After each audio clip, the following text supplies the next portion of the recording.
জানেন কি বাংলার প্রথম সপরিবার দুর্গা উৎসব কবে শুরু হয়েছিল?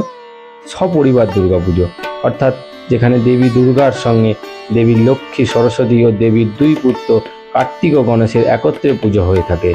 এই পুজোর সূত্রপাত হয় রাজা কংস নারায়ণের হাত ধরে রাজশাহীর তাহেরপুরে 1480 খ্রিস্টাব্দে।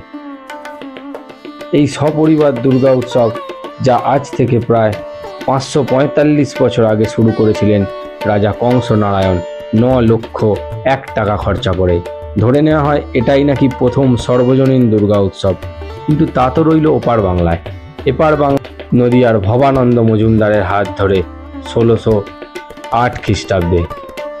ভবানন্দ মজুমদারকে এপার বাংলায় দুর্গা উৎসবের প্রবর্তক হিসাবে ধরে নেওয়া হয়।